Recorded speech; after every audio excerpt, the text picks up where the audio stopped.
She destroyed him in court. Now she needs him to save her daughter, but he wants something in return. Jasmine's hands trembled as Dr. Fujita slid the test results across the table. There's only one compatible liver donor in our database. The name at the bottom made her stomach drop. Cameron Trenmore. The billionaire whose wife died in that construction accident. The man she'd sued for wrongful death 3 years ago. The man who now held her 8-year-old daughter's life in his hands. How could she beg forgiveness from someone she'd destroyed? The fluorescent lights above seemed to buzz louder as Jasmine stared at the medical report, the letters of his name blurring through unshed tears. Dr. Fujita's voice faded into background noise as memories crashed over her like waves against a crumbling seawall. 3 years ago, she had been a different person. Jasmine Matthews, hospital administrator at Metropolitan General, efficient and composed, married to her job and devoted to improving patient care. That April morning had started like any other until the ambulance screamed into the emergency bay, carrying a woman whose life would change everything Jasmine thought she knew about justice and survival. Ophelia Trenmore. 28 years old, brilliant architect, beloved wife of tech billionaire Cameron Trenmore. The scaffolding had collapsed at his luxury development project downtown, crushing her beneath tons of steel and concrete. Jasmine had been the one to hold Ophelia's hand as she whispered her final words about the unsafe conditions she'd reported weeks earlier. Words that would later become testimony in a wrongful death lawsuit that would destroy one man's reputation and haunt another woman's conscience. Miss Matthews, Dr. Fujita's gentle voice pulled her back to the present, to the sterile conference room where her daughter's future hung in the balance. I understand this situation is complicated. Jasmine looked up, her dark eyes reflecting years of accumulated pain. Complicated doesn't begin to cover it. She folded the report with shaking fingers, the paper crackling like dried leaves. How long does Aisha have without the transplant? 6 weeks, possibly 8 if we can manage her condition aggressively. The doctor's expression was kind but unflinching. But Miss Matthews, you need to understand, Mr. Trenmore is not just the best match. According to our database, he's the only viable match within a 1,000-mile radius. Without him. The words hung in the air like a death sentence. Jasmine closed her eyes, seeing Aisha's face that morning, pale but still managing to smile as she'd kissed her goodbye. Her daughter, who'd inherited her father's strength and her mother's determination, who deserved a chance at life that only one man could give her. The same man whose world Jasmine had helped tear apart in a courtroom 3 years ago. She stood abruptly, her chair scraping against the linoleum floor. I need air. The hospital corridor stretched endlessly before her, a tunnel of white walls and antiseptic certainty that led nowhere she wanted to go. Families waited in clusters, their faces wearing the same expression of desperate hope she'd seen in her own mirror for months. Children with cancer, elderly parents clinging to their final chances, all of them trusting that medicine and miracles would somehow intersect when they needed them most. Jasmine pushed through the glass doors into the parking garage, where her 10-year-old Honda waited among newer, shinier vehicles. She sat behind the steering wheel without starting the engine, staring at her reflection in the rearview mirror. When had she become this woman? This hollow-eyed stranger who worked 3 part-time nursing jobs just to keep up with medical bills, who hadn't bought herself new clothes in 6 months, who fell asleep each night terrified she might lose the only family she had left. Her phone buzzed with a text from her brother Jalen. How did the appointment go? Any news about the donor list? She typed back with numb fingers. Found a match. It's Cameron Trenmore. The phone rang immediately. Are you serious? Jalen's voice crackled with disbelief. The same Cameron Trenmore? Jazz, you can't be thinking of, what choice do I have? The words came out harsher than she'd intended. It's him, or I watch Aisha die. Silence stretched between them, filled with the weight of everything they'd both survived. Jalen had been the one to hold her together when her husband Marcus died in Afghanistan, leaving her pregnant and alone. He'd been the one to research lawyers when Aisha's medical bills started mounting. He'd been the one to convince her to testify in the Trenmore case, arguing that justice for Ophelia might prevent other families from suffering similar losses. I'll call his legal team, Jalen finally said, his voice gentler. Set up a meeting. You don't have to do this alone.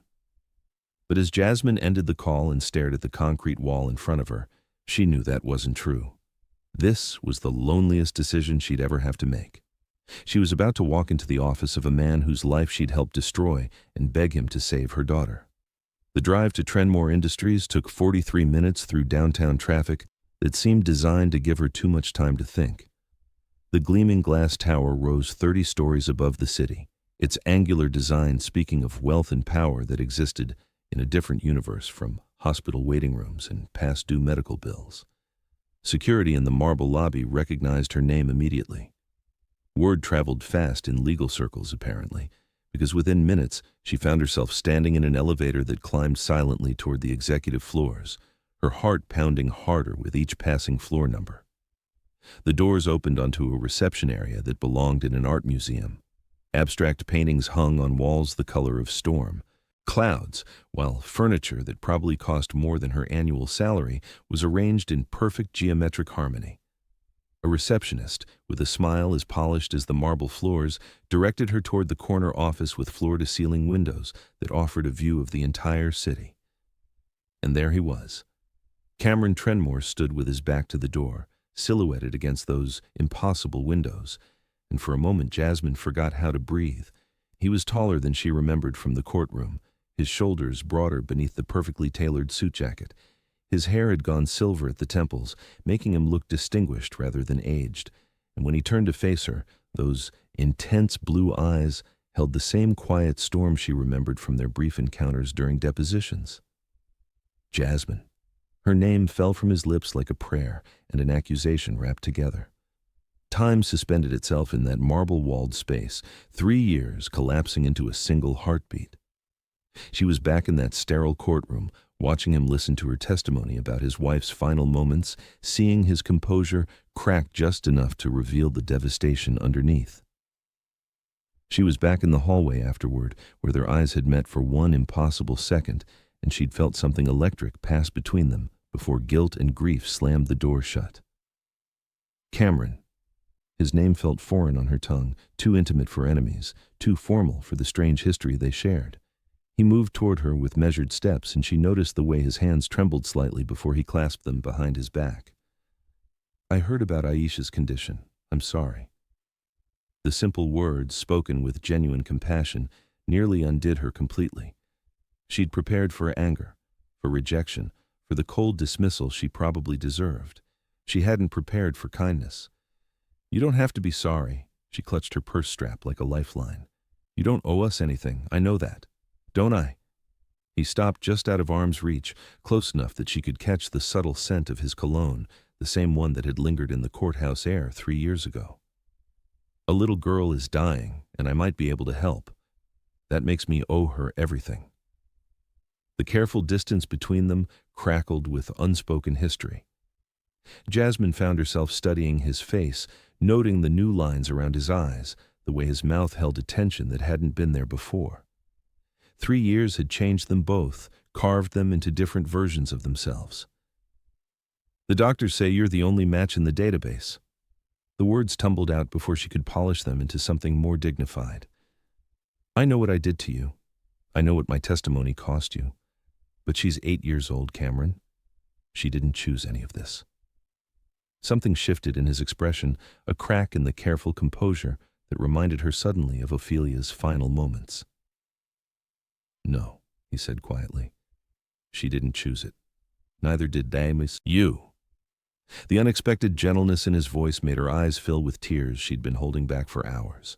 She looked away, focusing on the abstract painting on the nearest wall, but she could still feel the weight of his attention like sunlight through glass. "I can't pay for the surgery," she continued, her voice barely above a whisper. "I can't offer you anything except a promise that I'll spend the rest of my life trying to make up for what I took from you." Jasmine. The way he said her name made her look back at him, and she was startled by the intensity in those blue eyes. "What exactly do you think you took from me?" The question caught her off guard. "Your reputation, your peace of mind, the chance to grieve your wife privately instead of having your personal tragedy splashed across news headlines." He was quiet for a long moment, studying her face with an expression she couldn't read. "Do you want to know what you actually gave me?" She nodded, not trusting her voice. The truth. His voice carried a weight that made the air in the room feel heavier. Ophelia had been trying to tell me about the safety problems for weeks. I was too busy, too focused on profit margins and construction timelines to really listen. Your testimony made me face what my negligence cost her, cost me, cost everyone who loved her. Jasmine felt something inside her chest loosen slightly, a knot she'd carried for 3 years beginning to unravel. I never wanted to hurt you. I couldn't let her death mean nothing. It doesn't mean nothing. He took a step closer and she could see the sincerity written in every line of his face. Because of your testimony, I completely overhauled my company's safety protocols. Because of the lawsuit, I established a foundation that's prevented dozens of similar accidents. Ophelia's death became a catalyst for change instead of just a tragedy. The tears she'd been fighting finally spilled over, tracking down her cheeks like the rain that had fallen the day of Ophelia's funeral. I held her hand when she died, Jasmine whispered. She asked me to make sure no one else's family went through what you were about to go through. Cameron's composure finally cracked completely. She watched him close his eyes, his strong hands curling into fists at his sides. What did she say? In those final moments, Jasmine took a shaky breath. She said to tell you that love doesn't end with death, that she wanted you to find happiness again, not spend your life carrying guilt that belonged to circumstances, not people. The silence that followed was profound, filled with the weight of words that had waited 3 years to be spoken. Cameron opened his eyes, and Jasmine was startled to see tears there. She always was wiser than me, he said, his voice rough with emotion. Have you ever faced an impossible choice like Jasmine's, needing help from someone you've hurt deeply? Tell me your story in the comments. Let me know where you're watching from, and hit subscribe if this emotional journey is already pulling at your heartstrings. I want to help Aisha, Cameron continued, his voice growing steadier. But I need you to understand something. This isn't about guilt or obligation or evening some imaginary score between us. This is about a little girl who deserves to live. Jasmine nodded, wiping her cheeks with the back of her hand. I understand. Do you? He moved closer still, close enough that she had to tilt her head back to meet his eyes. Because from where I'm standing, it looks like you're still carrying guilt that doesn't belong to you either. The observation hit her like a physical blow. She'd spent 3 years telling herself that testifying against him had been about justice for Ophelia. But the truth was more complicated. She'd testified because Ophelia's death had forced her to confront her own mortality, her own fear of leaving Aisha alone in the world the way her husband's death had left her. I can't lose her, she whispered, the words scraped raw from the depths of her fear. I can't be the mother who couldn't protect her child. You won't be. Cameron's hand moved as if he wanted to reach for her, then stopped, hovering in the space between them. We'll figure this out together. The word together hung in the air like a bridge across an impossible chasm. Jasmine found herself staring at his almost extended hand, remembering suddenly the electric shock she'd felt years ago when their fingers had accidentally brushed while reaching for the same elevator button. The attraction had been inappropriate then, devastating in its timing and circumstances. Now, with her daughter's life hanging in the balance, it felt like a betrayal of everything that mattered. But she couldn't deny it was there. I should let you get back to work, she said, taking a step toward the door. Jasmine. Her name stopped her. Let me drive you to get coffee, somewhere neutral, where we can talk about the medical logistics without, he gestured vaguely at the marble and glass surrounding them. Without all this. She knew she should say no, knew that sitting across from Cameron Trenmore in some intimate coffee shop would blur lines that needed to stay sharp and clear. But Aisha's face appeared in her mind, pale and trusting, and suddenly Jasmine didn't care about appropriate boundaries. Okay, she said. The elevator ride to the parking garage felt longer than the trip up had, filled with awareness that seemed to expand in the confined space. Cameron stood on the opposite side of the car, but Jasmine could feel the warmth radiating from his body, could hear the subtle change in his breathing that matched her own. His car was exactly what she'd expected, sleek, expensive, and perfectly maintained, What she hadn't expected was how natural it felt to sit in the passenger seat beside him, or how his cologne seemed to wrap around her like a familiar embrace. "There's a place on 5th Street," he said, his hand steady on the steering wheel despite the tension that hummed between them. "Quiet. Good coffee. We can talk there." Jasmine nodded, not trusting herself to speak. Every accidental brush of his sleeve against her arm when he shifted gears sent electricity shooting through her nervous system. Every red light became an excuse to study his profile, the strong line of his jaw, the way his silver hair caught the afternoon sunlight. This was dangerous. This was wrong. This was exactly what she couldn't afford to feel when her daughter's life depended on his goodwill. But as they pulled into the parking space outside a small cafe with warm lighting and comfortable chairs, Jasmine realized that some forces were stronger than logic or appropriateness.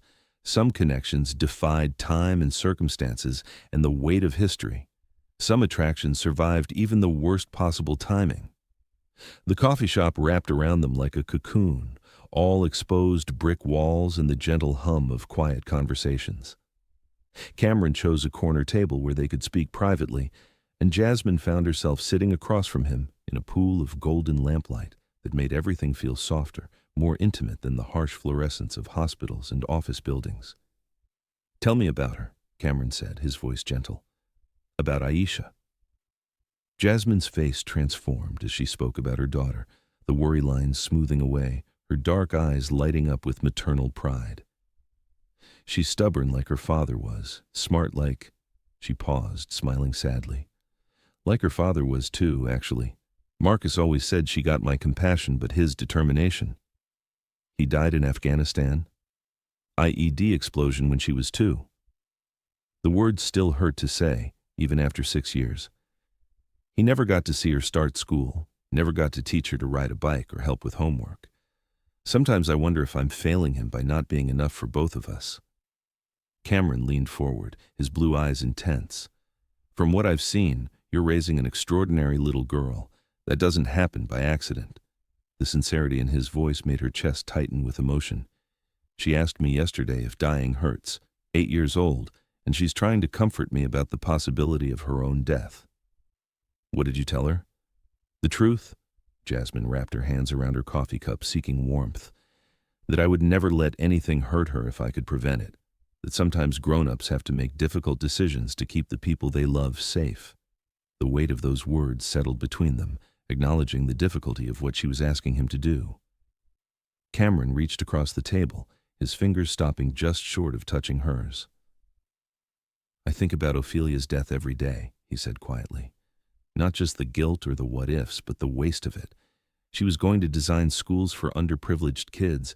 She had plans, dreams, a future that got cut short because I prioritized profits over people."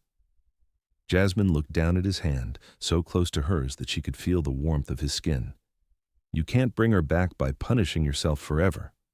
"I know," his voice was barely above a whisper, "but I can honor her memory by making sure no other families suffer what we suffered, what you're suffering now." When she looked up, their eyes met and held, and suddenly the air in the coffee shop felt charged with something that had nothing to do with Aisha's medical crisis. This was the attraction she'd felt in that courthouse hallway, the inappropriate pull that had haunted her dreams for 3 years. It was wrong, it was impossible, it was undeniable. "Cameron," she started, but he interrupted her. "I never married again," he said suddenly. "Never even came close.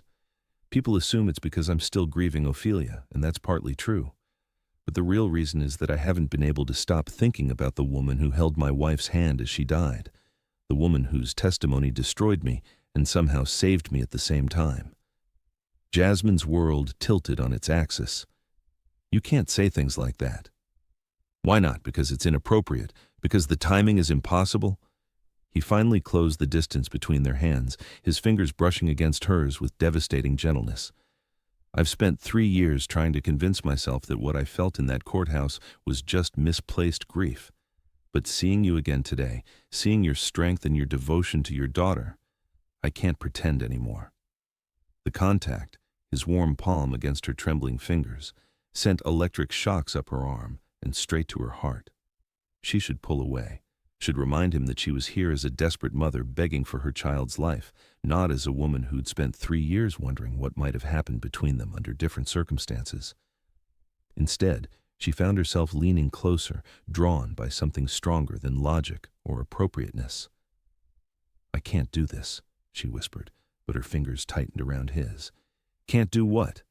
"Feel something for someone who understands exactly what loss looks like, someone who knows what it means to carry guilt that doesn't belong to you." His thumb brushed across her knuckles, and she felt her resolve crumbling like a sandcastle at high tide. "My daughter is dying, Cameron. I can't complicate this with whatever this is between us." "What if this isn't a complication?" His blue eyes held hers with an intensity that made her forget how to breathe. "What if this is exactly what we both need to finally heal from what happened 3 years ago?" Tears spilled over her cheeks again, but this time they felt different, less like grief and more like the overwhelming relief of finally admitting something she'd been hiding from herself for years. "I never wanted to destroy you," she whispered, her voice broken with emotion. "You didn't destroy me, Jasmine." His other hand came up to cup her face, his thumb brushing away her tears with heartbreaking tenderness. "You made me face the truth. You gave me a reason to become someone worthy of Ophelia's memory." The moment stretched between them like a held breath, loaded with possibility and weighted with history. His face was inches from hers, his eyes dark with an emotion that matched the chaos in her own chest. In that golden lamplight, surrounded by the soft murmur of other people's ordinary conversations, anything seemed possible. Then, reality crashed back. "The surgery," she said, pulling back reluctantly. "Aisha needs the surgery within weeks." Cameron's hand lingered against her cheek for one more heartbeat before he let it fall. "Then, we'd better get started." Chapter 2. The next morning brought Cameron Trenmore into Jasmine's world in ways she'd never imagined possible. Metropolitan General Hospital had seen powerful men before, politicians during election years, celebrities seeking privacy, wealthy donors writing checks for new wings. But Cameron's presence was different. He moved through the sterile corridors like someone who belonged there, asking informed questions about liver transplant protocols and speaking to the medical staff with genuine respect rather than entitled demand. Dr. Priya Fujita welcomed him into her office with the careful professionalism of someone who'd read the news coverage from 3 years ago. "Mr. Trenmore, thank you for coming in so quickly. I understand this situation is complex. Complex situations require straightforward solutions," Cameron replied, settling into the chair beside Jasmine with an ease that belied the tension humming between them. "What do you need from me to move forward?" As Dr. Fujita explained the testing procedures, surgical timeline, and recovery expectations, Jasmine found herself stealing glances at Cameron's profile.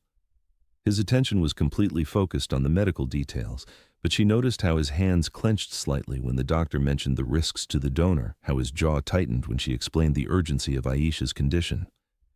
"The testing will take approximately 1 week," Dr. Fujita was saying. "Blood work, imaging, psychological evaluation to ensure you understand the commitment involved. Mr. Trenmore, I need to ask, are you doing this of your own free will, without coercion or expectation of compensation?"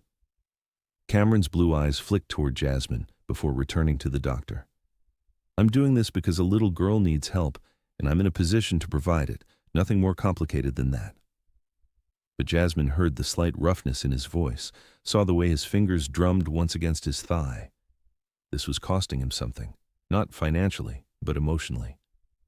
The man who'd spent 3 years in self-imposed isolation was about to undergo major surgery for the daughter of the woman who'd testified against him. "I'll need to meet with Aisha as well," Dr. Fujita continued. "She should understand what's happening, age appropriately, and feel comfortable with the donor." "Of course," Jasmine said quickly. She's been asking about you." Cameron turned to look at her fully, surprise flickering across his features. "About me specifically?" "She knows your name from the medical files. She asked if you were the same Cameron Trenmore from the news stories a few years ago." Jasmine's cheeks flushed with embarrassment. 8-year-olds have remarkable memories for details adults wish they'd forget. "What did you tell her?" "The truth, that you were a man who made mistakes but learned from them, that sometimes the people who seem like strangers are actually angels in disguise. The silence that followed was profound. Dr. Fujita looked between them with the keen awareness of someone who'd spent years reading the complex dynamics between families in crisis. "Perhaps," the doctor said diplomatically, "we should arrange for you to meet Aisha today, if you're comfortable with that, Mr. Trenmore." Cameron nodded, though Jasmine caught the flicker of nervousness he tried to hide. "I'd like that very much." An hour later, they stood outside the pediatric ward, where Aisha was receiving her latest round of treatments.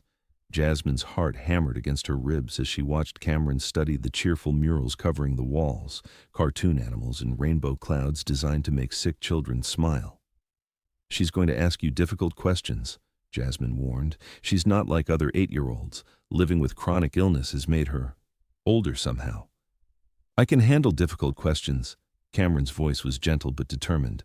"What I can't handle is the thought of not trying to help her." They found Aisha in the children's playroom, sitting cross-legged on a cushioned mat with a picture book in her lap. Jasmine's breath caught as it always did when she saw her daughter in this environment. So small among the medical equipment, so brave despite the IV line taped to her thin arm. "Baby girl," Jasmine called softly, "there's someone I'd like you to meet." Aisha looked up, and Jasmine watched Cameron's composure shift as he took in her daughter's appearance. The liver disease had taken its toll. Aisha's skin held a yellowish tinge that no amount of makeup could hide, and she was thinner than most children her age, but her dark eyes, so like Jasmine's own, blazed with intelligence and curiosity. "You're him," Aisha said without preamble, closing her book and studying Cameron with the directness that only children possessed. "You're the man whose liver might save me." Cameron knelt down to her level, and Jasmine was struck by how naturally he moved into her daughter's space. "I'm Cameron," he said simply, "and you must be the remarkable young lady I've been hearing about." "Remarkable?" Aisha tested the word thoughtfully.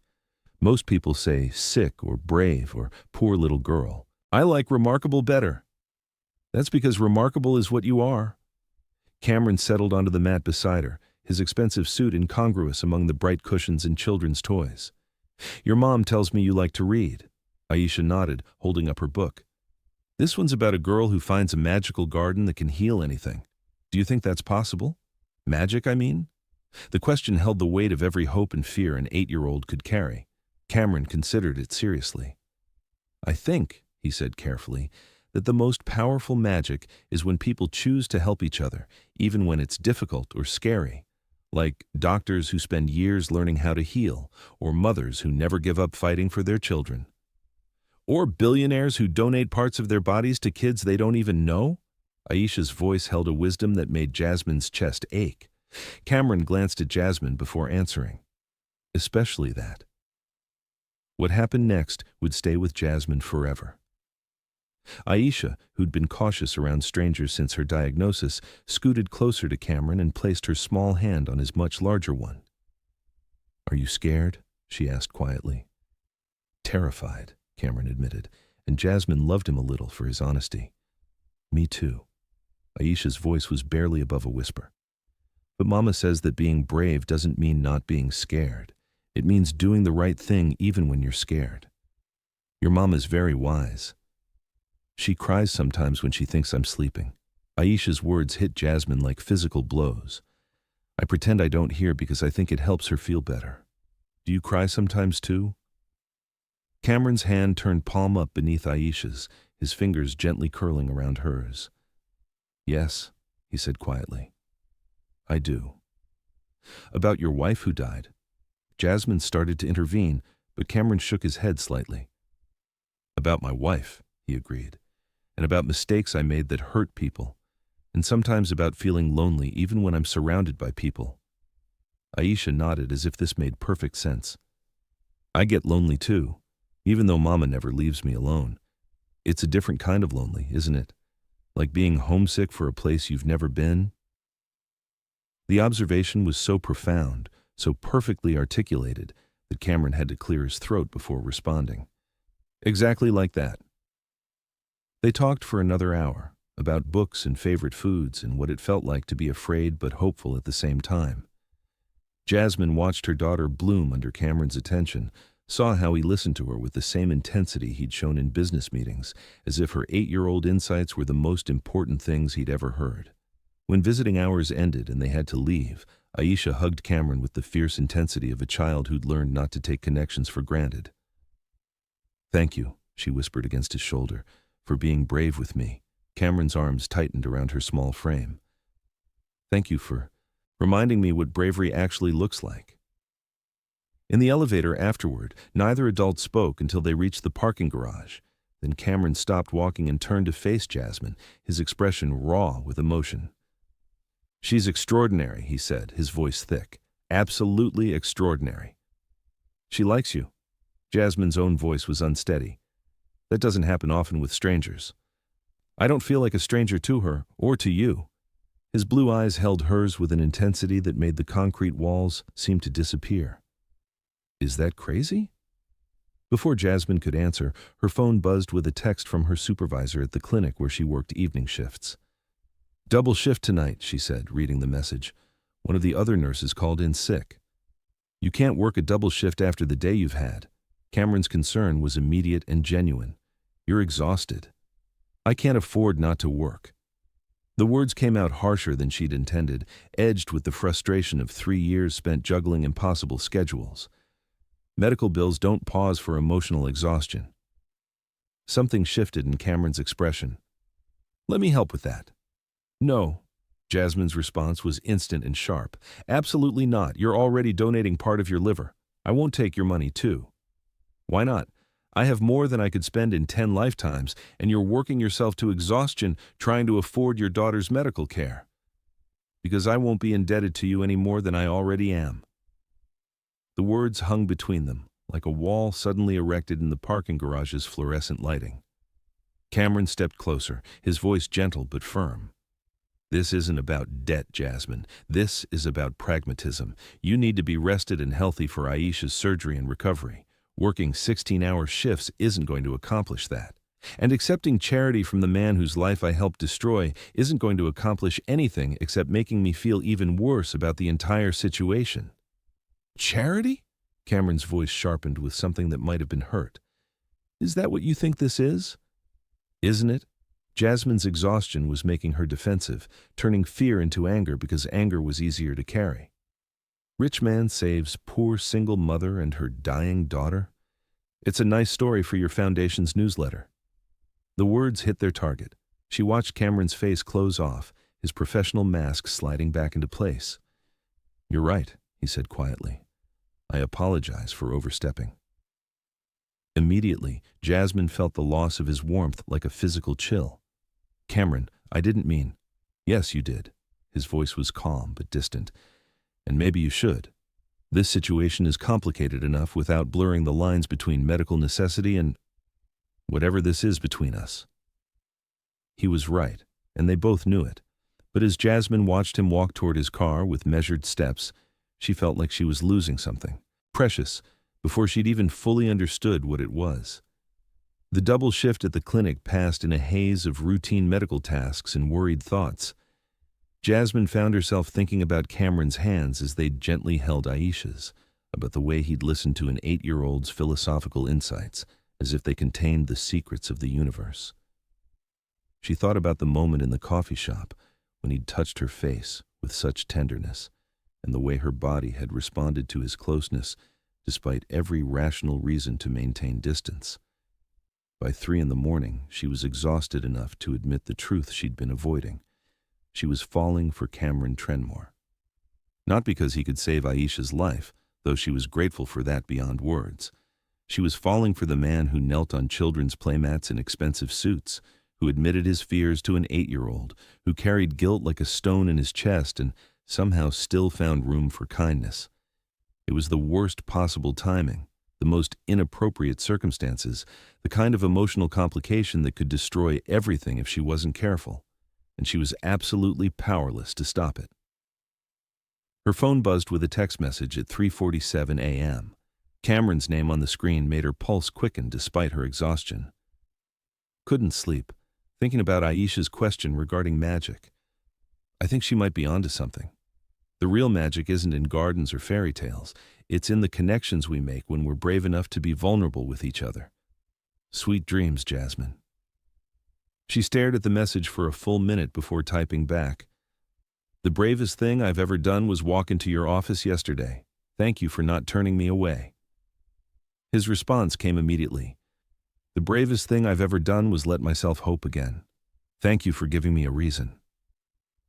Jasmine fell asleep, with her phone still clutched in her hand, Cameron's words echoing in her mind like a promise of something she was afraid to name, but desperate to believe in.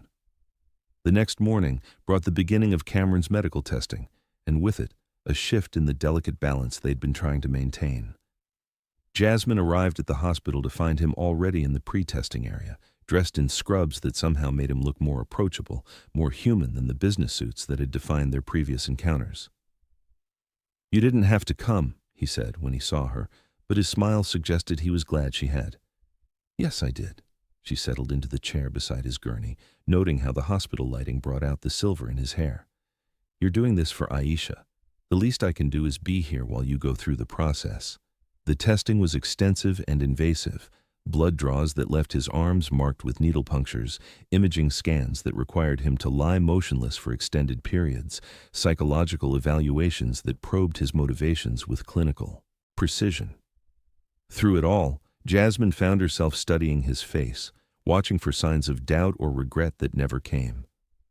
During a break between procedures, they walked to the hospital cafeteria for coffee that tasted like desperation, but provided an excuse to sit together in the sterile anonymity of plastic chairs and fluorescent lights.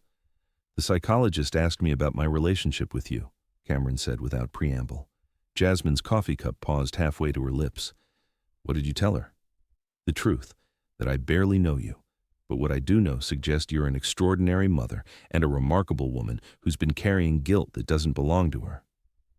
What else? Cameron's blue eyes met hers across the small table. That I think about you more than I should, that seeing you again has made me question every assumption I've had about my life for the past 3 years. The admission hung between them like a bridge neither was sure they should cross. Jasmine set down her coffee cup with hands that trembled slightly. Cameron, we can't what? Feel something for each other? His voice was quiet but intense. Can't acknowledge that there's been something between us since that first moment in the courthouse? Can't admit that maybe Aisha's illness brought us together for reasons that go beyond medical necessity? Can't complicate the situation any more than it already is. But even as she said the words, Jasmine felt their inadequacy. The complication already existed. It lived in the space between their chairs, in the way her pulse quickened when he said her name, in the dreams she'd been having about hands that touched her face with reverent gentleness. What if it's not a complication? Cameron leaned forward, close enough that she could see the flecks of darker blue in his irises. What if it's the solution to problems we didn't even know we were trying to solve? Before she could respond, a voice cut through their conversation like a blade. Well, well, Cameron Trenmore playing hero to the woman who destroyed his reputation. How touching. They both turned to see Victoria Ashworth standing beside their table, impeccably dressed despite the early hour, her blonde hair perfectly styled and her smile sharp enough to cut glass. Cameron's ex-fiancée, the woman who'd left him 6 months after Ophelia's death when the lawsuits and negative publicity became too much for her social aspirations. Victoria, Cameron's voice was carefully neutral, but Jasmine noticed how his shoulders tensed. What are you doing here? I heard about your noble gesture through mutual friends. Victoria's gaze flicked dismissively over Jasmine before returning to Cameron. I thought perhaps you might need emotional support during such a challenging time. The territorial undertone was unmistakable. Jasmine felt something hot and unfamiliar unfurl in her chest, a possessive anger that had no logical basis but burned nonetheless. I appreciate the concern, Cameron said diplomatically, but I'm fine. Are you? Victoria pulled out the empty chair at their table without invitation, settling into it with practiced grace. Because from where I'm sitting, it looks like you're making decisions based on guilt rather than logic. Undergoing major surgery for a stranger's child. Really, Cameron? She's not a stranger, Cameron replied, and something in his tone made both women look at him more closely. Victoria's perfectly applied makeup couldn't hide the flicker of something dangerous in her expression. No? Then what is she exactly? Because last I checked, you two were on opposite sides of a very public legal battle. Jasmine found her voice. I should go. You two obviously need to stay. Cameron's hand moved across the table to cover hers, the contact sending electric shocks up her arm. Please. Victoria's eyes narrowed as she observed the intimate gesture. How fascinating. The grieving widower has finally found someone to help him process his trauma. Though I have to wonder, Miss Matthews, if you're truly interested in Cameron or just grateful for his liver. The accusation hit like a physical slap. Jasmine started to pull her hand away, but Cameron's grip tightened. That's enough, Victoria. His voice carried a steel edge that Jasmine had never heard before. You have no right to question anyone's motives, especially considering your own track record. My track record? Victoria's laugh was brittle as glass. I was honest about what I could and couldn't handle. I never pretended to be some sort of saint willing to sacrifice everything for a man too broken to see past his own guilt. No, Cameron agreed quietly. You were honest. Honest about the fact that you valued social status more than supporting someone you claimed to love through the worst period of his life. The silence that followed was thick with years of unspoken resentment. Victoria's composure cracked just enough to reveal the hurt underneath her polished exterior. I loved you, she said, her voice smaller now, but I couldn't compete with a dead woman in a lawsuit that painted you as a negligent killer. I needed you to choose me, and you never did. You're right, Cameron said, surprising both women. I never chose you, but not because of Ophelia or the lawsuit. I never chose you because somewhere deep down, I knew you weren't the woman I was meant to be with. His eyes found Jasmine's as he spoke, and she felt the world shift around them. Victoria saw the look that passed between them and stood abruptly, her chair scraping against the linoleum floor. Well, she said, her mask of sophistication sliding back into place. I suppose that answers my questions about your motivations. Good luck with the surgery, Cameron. I do hope it works out the way you're planning. She walked away without another word, her heels clicking against the floor with staccato precision. Jasmine watched her go, then turned, back to Cameron, who was still holding her hand as if it were an anchor in a storm. That was, she began, then trailed off. Overdue, Cameron finished. I should have had that conversation with her years ago. Did you mean what you said? About not choosing her because she wasn't the right woman? Cameron's thumb brushed across her knuckles, the simple touch sending warmth flooding through her chest. I meant every word. The admission should have terrified her, should have sent her running from complications she couldn't afford and feelings she wasn't ready to navigate. Instead, it felt like coming home. Cameron, she whispered. I know.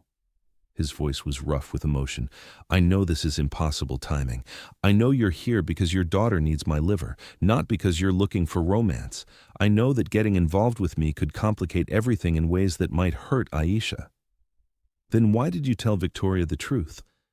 Because I'm tired of lying to myself. His blue eyes held hers with devastating honesty. Because life is fragile and unpredictable, and I refuse to waste whatever time we have pretending I don't feel something for you that I've never felt for anyone else, not even Ophelia. The confession hung between them like a prayer and a challenge. Jasmine felt her carefully constructed walls crumbling, felt 3 years of self-protection dissolving in the face of his raw vulnerability. This is crazy, she whispered. Completely insane, he agreed. If this goes wrong, if you change your mind about the surgery because things get complicated between us, I won't. His voice was certain, unshakable. Whatever happens between us, whatever doesn't happen, Aisha gets her surgery. That's non-negotiable. Looking into his eyes, Jasmine believed him. More than that, she trusted him in a way she hadn't trusted any man since her husband died. It was terrifying and exhilarating and completely inappropriate given their circumstances. It was also undeniable. Okay, she said quietly. Okay? Okay, we stop pretending this isn't happening between us. Okay, we see where it leads while being very careful not to let it interfere with Aisha's medical care. Okay, we take the biggest emotional risk either of us has taken in years. Cameron's smile was radiant enough to light up the sterile cafeteria. Okay. He lifted their joined hands and pressed his lips to her knuckles, a gesture so gentle and reverent that tears sprang to her eyes. This was dangerous territory they were entering, full of potential heartbreak and impossible complications. But as she looked at this man who was willing to give part of himself to save her daughter, who listened to 8-year-old philosophy with genuine interest, who carried guilt like a cross and somehow still found room for hope, she couldn't bring herself to care about the dangers. Some connections were worth the risk. Some love was worth the leap of faith required to catch it. "We should get back," Cameron said softly. "I have more testing this afternoon." They stood together, hands still linked, and Jasmine marveled at how natural it felt to walk beside him through the hospital corridors. Other people noticed. She caught curious glances from staff members, speculative looks from visitors. But for the first time in 3 years, she didn't care about other people's opinions. She cared about Cameron's steady presence beside her. She cared about the way he squeezed her hand when they passed the pediatric ward where Aisha was having her afternoon treatments. She cared about the future they might build together, if they were brave enough to believe in it. The afternoon testing went smoothly, each procedure bringing them one step closer to the surgery that would change all their lives. As they waited for Cameron to be discharged, Jasmine found herself studying his profile, memorizing the strong line of his jaw, the way his silver hair caught the light, the gentle strength in his hands. "What are you thinking about?" he asked, catching her staring. "How strange life is," she admitted. 3 years ago I thought you were the enemy. Now you're the answer to prayers I was afraid to pray." Strange doesn't begin to cover it. Cameron turned to face her fully, his expression serious. "Jasmine, I need you to understand something. What's happening between us? It's not gratitude or guilt or circumstance. It's not about the surgery or Aisha or trying to make amends for the past. What is it then? It's love." The word fell between them like a stone into still water, creating ripples that would spread far beyond this moment. "I'm falling in love with you. Have been since that first moment in the courthouse when you looked at me across that room and I felt something I'd never experienced before. Not even with Ophelia." Jasmine's world tilted on its axis. Love. The word she'd been too afraid to think, let alone speak aloud. "Cameron, you don't have to say anything back," he continued quickly. "I know it's too soon, too complicated, too everything. But I needed you to know. I needed to be honest about what this is for me."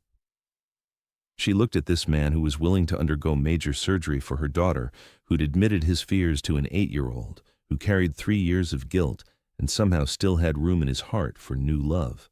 She thought about the way he'd defended her to Victoria, the way he listened when she talked about Aisha, the way his touch made her feel safe and cherished and alive in ways she'd forgotten were possible. "It's love for me too," she whispered. Cameron's sharp intake of breath was audible in the quiet waiting room. "Jasmine, I've been fighting it for 3 years, telling myself it was inappropriate, impossible, a betrayal of everything logical and practical. But seeing you with Aisha, seeing your kindness and your strength and your willingness to sacrifice for people who've given you every reason to walk away," she took a shaky breath. "I love you too, Cameron, against all logic and timing and common sense. I love you too." The kiss happened before either of them made a conscious decision to move. One moment they were sitting in plastic chairs, confessing impossible feelings. The next moment Cameron's hands were framing her face and his lips were on hers with a desperation that spoke of 3 years of suppressed longing. It was soft and fierce and heartbreaking all at once. It tasted like coffee and tears and the salt of emotions too long held in check. When they finally broke apart, both were breathing hard, their foreheads resting together as they tried to process what had just shifted between them. "We're really doing this," Jasmine whispered against his lips. "We're really doing this," Cameron confirmed, and despite every rational reason to be terrified, despite the timing and circumstances and potential complications, Jasmine had never felt more certain of anything in her life. Chapter 3. The surgery was scheduled for the following Monday, giving them exactly 1 week to prepare for what would either save Aisha's life or destroy everything they'd built between them. Cameron threw himself into preparation with the same intensity he'd once reserved for corporate acquisitions, researching liver transplant procedures, consulting with specialists, and ensuring his business affairs were arranged in case complications arose. Jasmine tried to maintain her regular routine, but everything felt different now. The way Cameron's hand found hers whenever they were together. The way he looked at her across hospital waiting rooms as if she were something precious and miraculous. The way Aisha's face lit up whenever Mr. Cameron arrived for visits, usually bearing books or small gifts that showed he'd been listening to her rambling conversations about favorite stories and dreams. "He's going to be my new daddy, isn't he?" Aisha asked one evening, as Jasmine helped her with the bedtime routine that had become increasingly complex as her condition worsened. The question caught Jasmine off guard. "Sweetheart, it's complicated. Adults always say things are complicated when they're actually simple but scary." Aisha's 8-year-old wisdom cut straight to the heart of the matter. "He loves you and you love him, and he's going to give me part of his liver so I can live. That makes him family, doesn't it?" Jasmine sat on the edge of Aisha's bed, brushing her daughter's hair away from her face. "What would you think about that? About Cameron becoming more important in our lives?" "I think," Aisha said seriously, "that sometimes the best families are the ones you choose instead of the ones you're born with. And I think Daddy would be happy that someone as good as Mr. Cameron wants to take care of us." The simple acceptance in her daughter's voice made Jasmine's eyes fill with tears. "How did you get so wise?" "Sick kids have to grow up faster," Aisha replied matter-of-factly. "But that doesn't mean we can't still believe in happy endings." That conversation was still echoing in Jasmine's mind 2 days later, when Cameron arrived at the hospital for his final pre-surgical consultation. She found him in Dr. Fujita's office, studying anatomical charts with the focused intensity she'd learned to recognize as his way of managing anxiety. "Any second thoughts?" she asked quietly.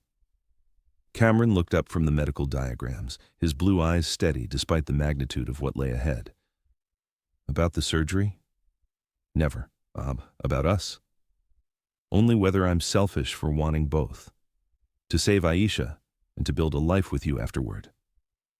Dr. Fujita cleared her throat diplomatically. "The psychological evaluation indicates you're both emotionally prepared for the procedure and its aftermath. However, I do want to discuss the recovery timeline and how it might affect your evolving relationship." Heat crept up Jasmine's neck at the doctor's diplomatic phrasing, but Cameron answered without embarrassment. "We understand that recovery will be challenging. We're prepared to take things slowly, to prioritize healing, both physical and emotional, over everything else." "Good. Because liver donation is major surgery with serious risks, infection, blood clots, complications with anesthesia. Mr. Trenmore, you'll be in significant pain for weeks. Miss Matthews, you'll be managing Aisha's recovery while supporting him through his own healing process.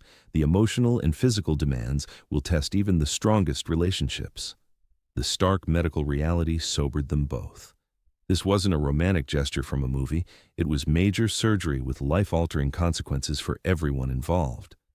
"We can handle it," Jasmine said quietly. "We have to." That evening, Cameron took them to dinner at a quiet restaurant where Aisha could order her favorite foods without the institutional taste of hospital meals. Watching him patiently cut her daughter's food into smaller pieces, listening to him ask thoughtful questions about her favorite books, Jasmine felt the last of her defenses crumble completely. This wasn't just about the surgery anymore. This wasn't gratitude or guilt or circumstance. This was love in its purest form, the kind that showed up not just in grand gestures, but in small acts of daily care.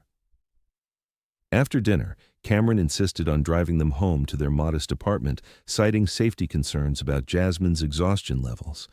She didn't argue, too grateful for his presence to worry about wounded pride. "Would you like to come up for coffee?" she asked as they sat in his car outside her building. The invitation was loaded with implications they both understood. Cameron's hands tightened on the steering wheel. "Jasmine, I want to. More than you can possibly know. But not like this. Not when emotions are running high and surgery is looming and there are so many uncertainties ahead of us." "When then?" The question came out more vulnerable than she'd intended. When Aisha is healthy and out of danger. When I'm recovered enough to be fully present with you. When we can be together because we choose to be, not because we're caught up in the intensity of a medical crisis. His restraint should have disappointed her. Instead, it made her love him more. This was a man who understood the difference between desire and devotion, between taking what was offered and waiting for what was right. "You're going to make me wait," she said, but she was smiling. "I'm going to make it worth waiting for," he replied. The promise in his voice sent heat flooding through her entire body. Worth waiting for. She could live with that, especially knowing that when they finally came together completely, it would be without reservations or complications or the shadow of medical crisis hanging over them. "One more day," she whispered. "One more day," he agreed. But as she watched his taillights disappear into the night, Jasmine felt the familiar clutch of fear in her chest. So many things could go wrong in surgery. So many ways she could lose either Cameron or Aisha, or both. Tomorrow would bring the beginning of the most terrifying day of her life. She just had to have faith that it would also bring the beginning of their future together. Surgery day dawned gray and cold, matching the knot of anxiety that had taken up permanent residence in Jasmine's stomach. She arrived at the hospital at 5 in the morning to find Cameron already in pre-op, dressed in surgical gown and looking younger somehow, more vulnerable without his usual armor of expensive clothing. "Ready?" she asked, though the question was ridiculous. No one was ever ready for this. "Ready," he lied, and she loved him for pretending to be brave for her sake. Aisha was wheeled in 30 minutes later, her small form dwarfed by the hospital gurney, but her spirit undaunted. She insisted on hugging Cameron before they were separated for their respective procedures. "Thank you for being brave with me," she whispered against his shoulder, echoing her words from their first meeting. "Thank you for teaching me what brave actually looks like," he whispered back. And then they were gone, wheeled away in opposite directions toward operating rooms where teams of surgeons would spend the next 8 hours determining the course of all their futures. Jasmine found herself in a waiting room that smelled of disinfectant and desperation, surrounded by other families facing their own medical crises. Jalen arrived within the hour, followed by Dr. Fujita's updates every 90 minutes like clockwork. Cameron's surgery is proceeding normally. Aisha's preparation is going smoothly. Both patients are stable. The words became a mantra Jasmine repeated to herself as the hours crawled past. Stable, normal, proceeding as planned, but surgery, she'd learned during her nursing training, was never truly predictable. Bodies responded in unexpected ways. Complications arose without warning. Lives hung in the balance of decisions made by exhausted surgeons working with instruments more precise than any human hand should be trusted to wield. At hour 6, Dr. Fujita appeared with a different expression, still professional but touched with concern. "There's been a complication with Cameron's procedure," she said without preamble. "Excessive bleeding that required additional intervention. He's stable now, but the surgery will take longer than anticipated, and his recovery may be more challenging than we initially projected." Jasmine's world tilted sideways. How much longer? How challenging? Another 2 hours minimum for the surgery. Recovery could take weeks longer than the standard timeline, and there's a higher risk of infection or other post-surgical complications. The floor seemed to drop away beneath Jasmine's feet. She'd been so focused on Aisha's risks that she'd somehow convinced herself Cameron's procedure was routine, safe, manageable. The reality of losing him, not just as Aisha's donor, but as the man she'd finally allowed herself to love, hit her like a physical blow. "He's going to be okay," Jalen said firmly, wrapping an arm around his sister's shoulders. "He's strong, he's healthy, and he's got the best surgical team in the state working on him." But Jasmine could hear the worry in her brother's voice, despite his reassuring words. They all knew that strength and health and excellent medical care didn't guarantee anything. Sometimes bodies failed despite everyone's best efforts. Sometimes love wasn't enough to keep people alive. The waiting continued. Hour 7 brought news that Aisha's surgery was complete and successful. The transplanted liver segment was functioning normally, and she was being moved to recovery. Hour 8 brought silence that stretched longer than any previous update interval. Hour 9 brought Dr. Fujita with exhaustion written in every line of her face. Both surgeries are complete, she said, and Jasmine's knees nearly gave out with relief. Aisha is doing beautifully, better than we hoped. The liver segment is functioning perfectly, and her body is accepting it without complications. And Cameron? Jasmine's voice was barely above a whisper. Alive and stable, but it was touch and go for a while. We had to repair more blood vessels than anticipated, and he lost more blood than we like to see. He's going to need careful monitoring for the next several days, and recovery will be slow. But he's going to be okay? Dr. Fujita's smile was cautious but genuine. He's going to be fine, sore and grumpy and probably impossible to keep in bed for the recommended recovery period. But fine. Relief hit Jasmine like a tidal wave, leaving her sobbing in a plastic hospital chair while Jalen rubbed her back and murmured reassurances. They'd done it. Both of them had survived. Aisha would live and Cameron would heal, and somehow against all odds they'd all found each other when they needed it most. Can I see them? She asked when she finally composed herself. Aisha is awake in recovery. Cameron is still unconscious but stable. You can visit both, but briefly. Aisha looked impossibly small in the recovery room, surrounded by machines that beeped and hummed with mechanical precision. But her color was already better, the yellowish tinge fading as her new liver began filtering toxins her own organ had been unable to process. Mama? Aisha's voice was hoarse from the breathing tube, but her eyes were alert and focused. I'm here, baby girl. Jasmine took her daughter's hand, careful of the IV lines and monitoring wires. The surgery went perfectly. You're going to be okay. Mr. Cameron? He's okay too, sleeping off his surgery in another room, but okay. Aisha's smile was weak but radiant. We're all okay then. We're going to be a real family. The simple statement, delivered with 8-year-old certainty, made Jasmine's chest ache with gratitude and love and the overwhelming realization that they'd all been given a second chance at happiness. Yeah, sweetheart. We're going to be a real family. Cameron's room was dimmer, filled with the soft sounds of medical equipment and the steady rhythm of his breathing. He looked pale against the white hospital sheets, IV lines running into both arms and monitors displaying numbers that meant stability and healing and hope. Jasmine pulled a chair close to his bed and took his hand carefully, mindful of the surgical sites and medical apparatus. Thank you, she whispered to his sleeping form. Thank you for saving her.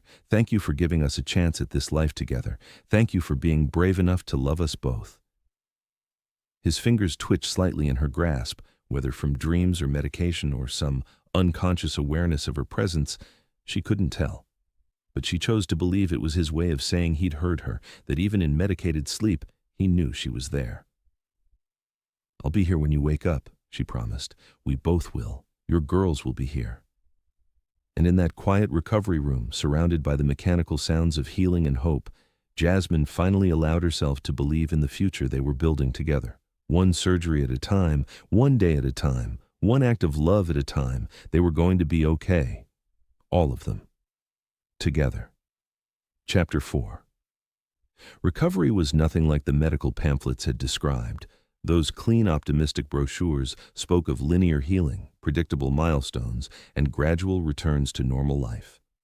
Reality was messier, filled with setbacks and small victories, pain that came in waves, and the slow, unglamorous work of bodies learning to function with new configurations. Cameron developed a post-surgical infection 3 days after the procedure, spiking fevers that had the medical team adjusting antibiotics and extending his hospital stay indefinitely. Jasmine found herself sleeping in the uncomfortable reclining chair beside his bed, monitoring his temperature obsessively and arguing with nurses who insisted she needed to go home and rest. You're going to make yourself sick, Jalen warned during one of his evening visits. Aisha needs you healthy, and Cameron would be furious if he knew you were running yourself into the ground. I can't leave him, Jasmine said, her voice rough with exhaustion. What if something happens? What if he needs me and I'm not here?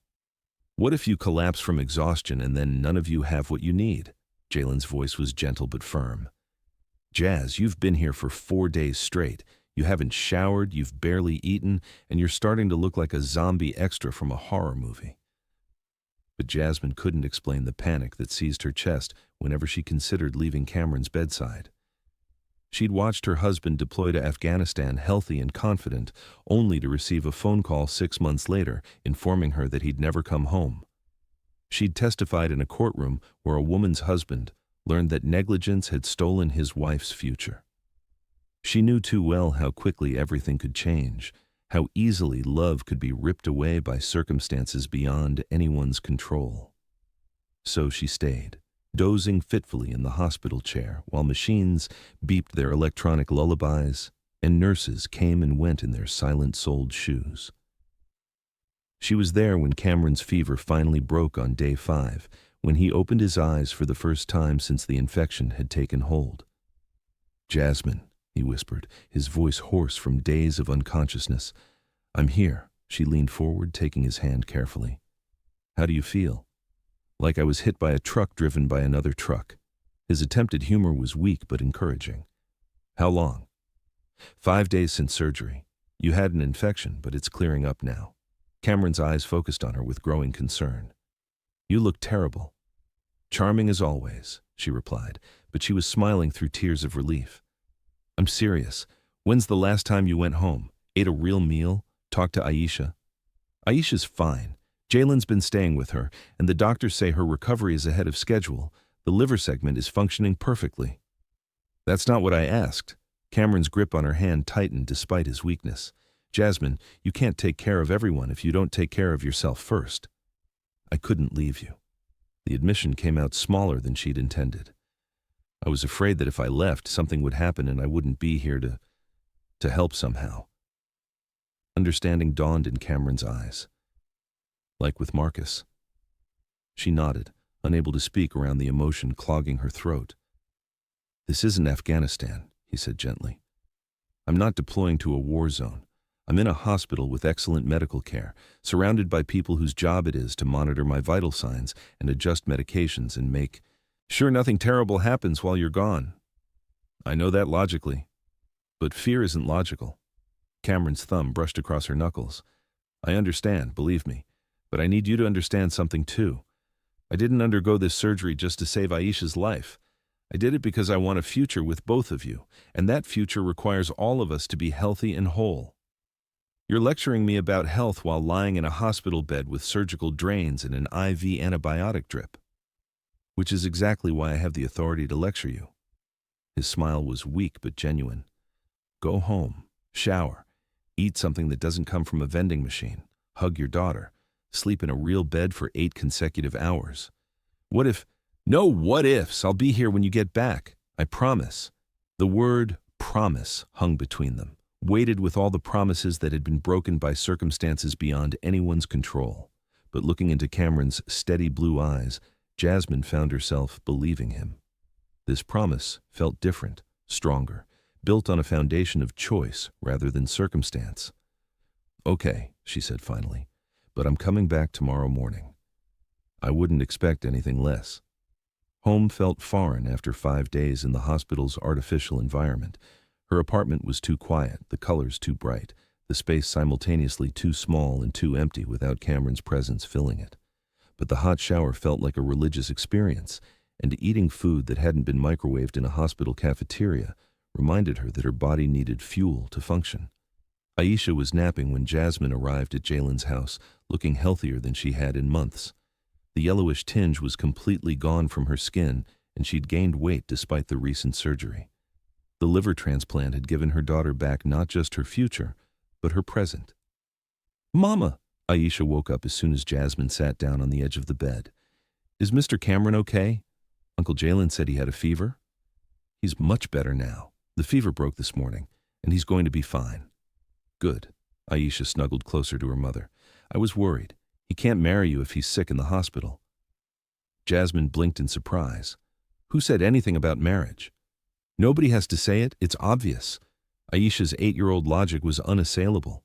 "He gave me part of his liver so I could live. That means we're connected forever now, like family. And you love each other, so obviously you'll get married and he'll officially be my daddy." The casual certainty in her daughter's voice made Jasmine's chest tight with emotion.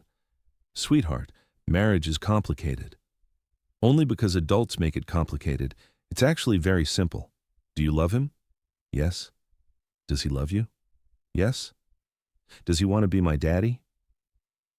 Jasmine thought about Cameron's gentle patience with Aisha's questions, the way he'd knelt on playmats in expensive suits, his promise to always prioritize her daughter's well-being regardless of what happened between the adults. Yes. Then you should get married. Problem solved. If only life were as simple as 8-year-old logic suggested, but as Jasmine held her daughter close, breathing in the familiar scent of her hair and feeling the steady rhythm of her healthy heartbeat, she allowed herself to imagine a future where Aisha's certainty became reality, where Cameron recovered completely and they learned to navigate life as a chosen family, where love was enough to bridge the gap between their complicated past and their hopeful future. Maybe you're right, she whispered against Aisha's hair. I'm always right. It's my superpower. That night, Jasmine slept in her own bed for the first time in a week, but her dreams were filled with hospital corridors and the sound of monitors beeping in rhythm with 2 heartbeats she couldn't bear to lose. She woke before dawn with a clarity she hadn't felt in months. Cameron was right. She couldn't take care of everyone else if she didn't take care of herself first. But more than that, she realized she didn't want to build their relationship on a foundation of fear and hospital vigils. She wanted to build it on choice, on joy, on the quiet moments between crises when they could simply be together without the weight of medical emergencies pressing down on them. When she arrived at the hospital that morning, she found Cameron sitting up in bed, looking more like himself despite the surgical drains and monitoring equipment still attached to various parts of his body. His color was better, his eyes clearer, and he was arguing with a nurse about his breakfast menu with enough energy to suggest his recovery was finally moving in the right direction. The woman who held vigil by your bedside for 5 days straight deserves better coffee than this institutional brown water, he was saying as Jasmine entered the room. And the man who underwent major surgery a week ago deserves to follow medical orders instead of critiquing the beverage service, the nurse replied with practiced patience. I brought real coffee, Jasmine announced, holding up a cup from Cameron's favorite cafe. And I stopped by the apartment to pick up some of your things. Cameron's entire face lit up at the sight of her. You went home. You slept. I did. She settled into the now familiar chair beside his bed, noting how much stronger he looked after just one night apart. And I had a very interesting conversation with your future stepdaughter about wedding plans. Wedding plans? Cameron's eyebrows rose with amused interest. According to Aisha, the fact that you share a liver with her makes you family by blood, and the fact that we love each other makes marriage a logical inevitability. She's already planning the menu. Smart kid. Cameron's smile was soft and wondering. What did you tell her? That marriage is complicated. And what did she say to that? That only adults make it complicated because we overthink simple things. Jasmine took his hand, marveling at how natural the gesture had become. She might have a point. Cameron's fingers tightened around hers. Are you saying what I think you're saying? I'm saying that when you're fully recovered, when Aisha is healthy and we're all settled into whatever our new normal looks like, maybe we should stop overthinking the simple things. The kiss that followed was soft and sweet and full of promises about futures they were finally brave enough to believe in. When they broke apart, Cameron rested his forehead against hers. I love you, he whispered, both of you, more than I ever thought I could love anything again. We love you too. Jasmine's voice was thick with emotion. Our stubborn, generous, impossible hero who gave us both a second chance at life. I'm nobody's hero, Cameron protested. I'm just a man who got very lucky when he found his family. The next few weeks passed in a blur of physical therapy sessions, follow-up appointments, and the slow process of learning to live as a unit rather than separate individuals managing separate crises. Cameron's recovery was challenging. The infection had left him weaker than expected, and his body took longer than anticipated to heal from the extensive surgery. But Jasmine discovered that caring for him was different from the desperate vigil she'd maintained during his crisis. This was intimate in ways that had nothing to do with medical emergency, helping him shower when his incisions were still tender, preparing soft foods his surgical digestive system could handle, sleeping beside him in the hospital bed, despite nurses' protests, because his pain was manageable when she was close. "This is probably inappropriate," she murmured one evening as they lay together in the narrow hospital bed, careful of his surgical sites and monitoring wires. "Completely inappropriate," Cameron agreed, his arm tightening around her. "I'm pretty sure there's a hospital policy against overnight guests sharing patient beds." "Should I move to the chair?" "Absolutely not." His voice was drowsy with pain medication, but certain. "This is the first time I've slept through the night since surgery. I'm not giving that up for hospital policy." Jasmine settled more comfortably against his side, listening to the steady rhythm of his heartbeat beneath her ear. This was intimacy without urgency, connection without crisis. This was what love looked like when it had room to breathe. "Cameron, when we get out of here, when you're fully recovered, I want to do this right. The whole thing. Dating, courtship, whatever you want to call it. I want Aisha to see how people who love each other treat each other when they're not dealing with medical emergencies." Cameron's chest rose and fell with deeper breathing as he considered her words. "What does doing it right look like to you?" "Dinner dates where we talk about books and dreams, instead of surgical complications. Family outings where we're not rushing between hospital appointments. Quiet evenings at home where we can just be together. Build something that belongs to us, not to circumstances." "I'd like that." His voice was soft in the darkened hospital room. "I'd like it very much." 2 weeks later, Cameron was finally discharged with strict instructions about wound care, activity limitations, and follow-up schedules that would govern his life for the next several months. Jasmine helped him into her car, his was too low for someone still recovering from abdominal surgery, and drove him to the apartment he'd barely seen since the day he'd agreed to donate his liver. "It's strange," he said as they stood in his penthouse living room, looking out at the city skyline that had witnessed so much of their journey. "This place feels different now." "Different how?"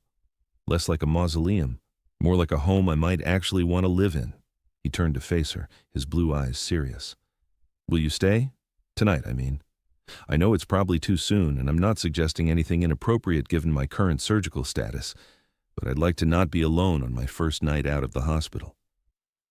Jasmine looked at this man who'd opened his life and his body to save her daughter, who'd been patient with her fears and generous with his heart, who was still pale from surgery, but trying to pretend he wasn't nervous about being discharged.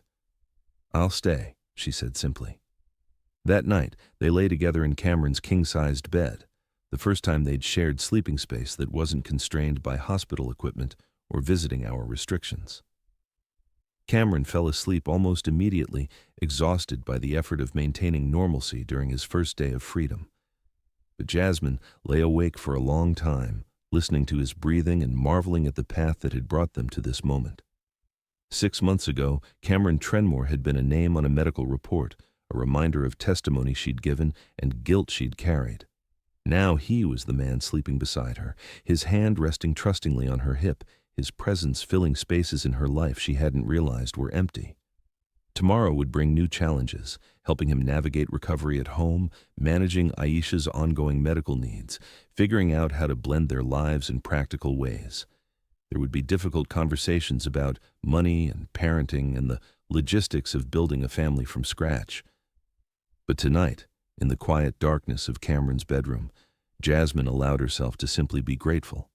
Grateful that Aisha was healthy and growing stronger every day. Grateful that Cameron had survived surgery and was healing despite complications. Grateful that love had found them in the most unlikely circumstances and proven strong enough to survive medical crises and complicated timing and all the fears that might have driven them apart. "Thank you," she whispered into the darkness, unsure whether she was addressing Cameron or the universe or the mysterious forces that had brought them together. Cameron stirred slightly in his sleep, his arm tightening around her waist in unconscious response to her voice. "Love you too," he mumbled, and Jasmine's heart turned over in her chest at the automatic, unguarded honesty of his sleeping mind. This was love in its truest form, not the desperate passion of crisis, but the quiet certainty of choice. The decision to stay when staying was difficult, to trust when trust required courage, to build something beautiful from the ashes of everything they'd lost. And as she finally drifted off to sleep in Cameron's arms, Jasmine knew with absolute certainty that they were going to be okay. All of them. Together. What would you do in Jasmine's position, torn between protecting your heart and opening yourself to love again? Share your thoughts below, and don't forget to subscribe for more emotionally charged stories that explore the complexity of second chances.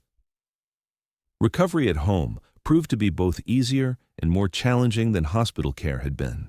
Easier because Cameron could sleep in his own bed, eat food that actually tasted like food, and move around his apartment without navigating hospital corridors filled with reminders of illness and mortality.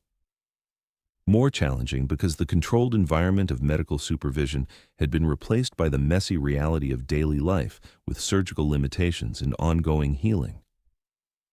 Jasmine found herself taking on the role of unofficial home health aide, a position that required delicate navigation between Cameron's fierce independence and his genuine medical needs.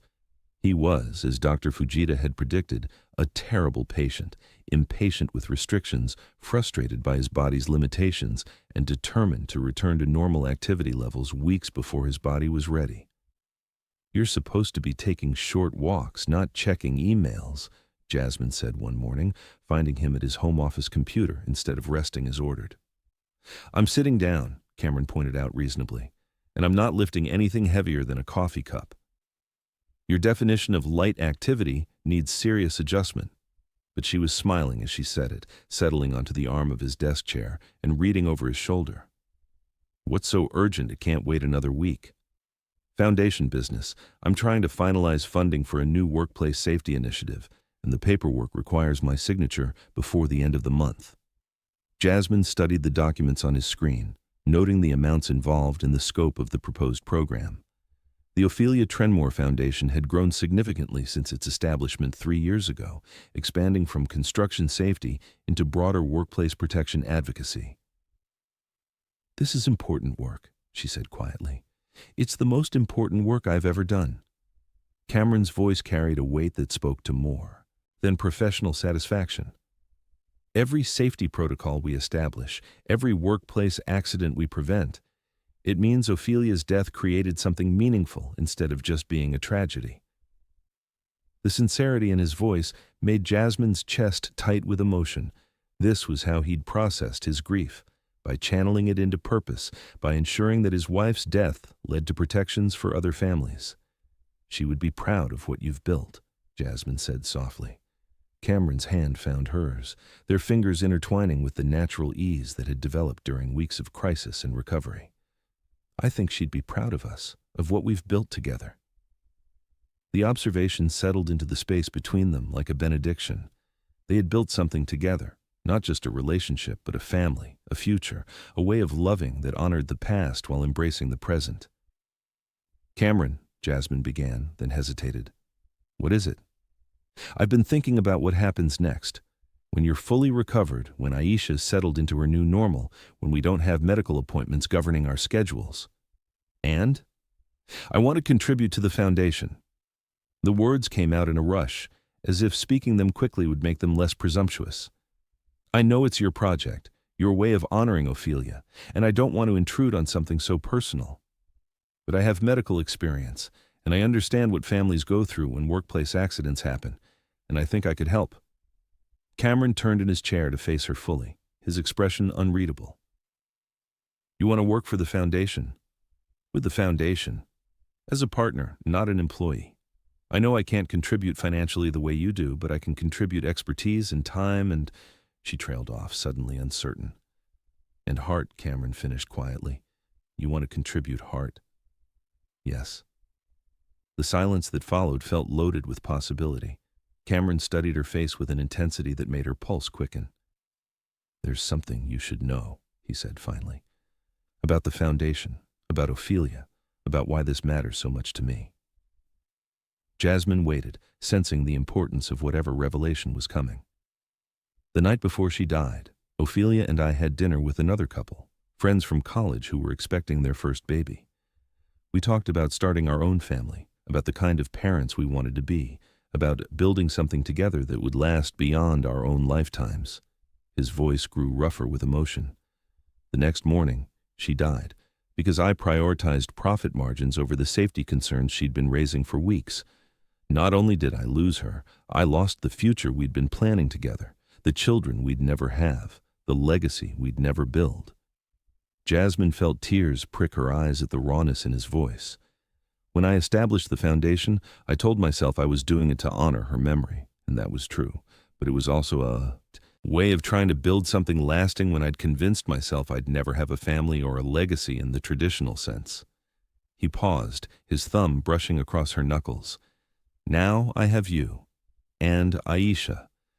And suddenly the foundation isn't just about memorializing the past, it's about building a future, our future, a way for all of us to work together toward something meaningful. Are you saying? I'm saying that having you as a partner in the foundation wouldn't be an intrusion on something personal. It would be the completion of something I didn't even realize was incomplete. The kiss that followed was soft and reverent, weighted with promises about futures they were finally ready to build together. When they broke apart, Cameron rested his forehead against hers. Besides, he added with a smile, someone needs to keep me from working too hard during recovery. Might as well make it official. Jasmine laughed despite the tears on her cheeks. Is that your idea of a job offer? It's my idea of a partnership offer, in every sense of the word. 2 months later, Cameron was cleared for normal activity with the caveat that he should avoid heavy lifting for another few weeks. Aisha's 6-month post-transplant checkup showed perfect liver function and no signs of rejection. And Jasmine found herself with a new business card that read, Partner, Ophelia Trenmore Foundation, and an office 3 doors down from Cameron's in the building where this whole journey had begun. It's strange, she said one evening, as they worked late on a proposal for expanded safety training programs. 6 months ago, I was terrified to walk into this building. Now it feels like home. Perspective changes everything, Cameron replied, looking up from his laptop. 6 months ago, you were a desperate mother begging a stranger for help. Now you're my partner in every way that matters. Your partner who's about to fall asleep in her chair if we don't finish this proposal soon. Cameron saved his work and closed his laptop with decisive clicks. The proposal can wait until tomorrow. My partner needs to go home and get some rest. Our partner, Jasmine corrected automatically. Aisha's your partner too now, remember? How could I forget? She reminded me this morning that partners don't leave dishes in the sink for other partners to clean up. They'd been spending most nights at Cameron's penthouse, which offered more space and better accommodations for a family of 3. The transition had been surprisingly smooth. Aisha had claimed the guest bedroom as her own with 8-year-old authority, redecorating it with books and art supplies, and the confident assumption that this was now her permanent home. Are we doing this right? Jasmine asked as they waited for the elevator. Moving so fast, making such big changes while we're still figuring out what we are to each other? Cameron considered the question seriously.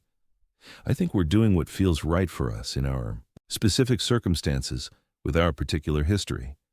That might not be right for other people, but I can't imagine doing it any other way. The elevator doors opened and they stepped inside together. In the mirrored walls, Jasmine could see their reflection, 2 people who'd found each other in the worst possible circumstances and somehow built something beautiful from the wreckage of their separate tragedies. I love you, she said suddenly, the words emerging without conscious decision.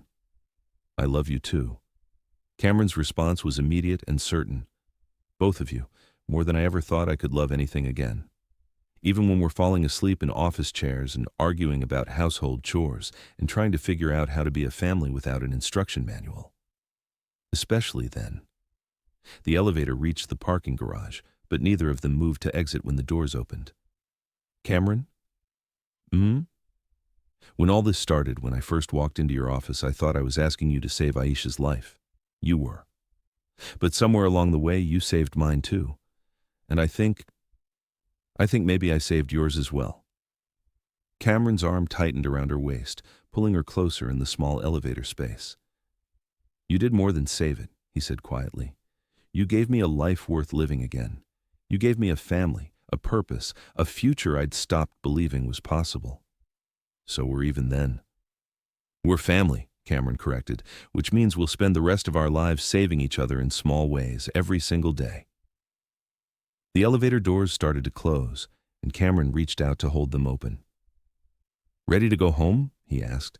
Jasmine looked at this man who'd given part of himself to save her daughter, who'd opened his heart and his home to them both, who'd shown her that love could grow in the most unlikely soil and flourish despite impossible timing.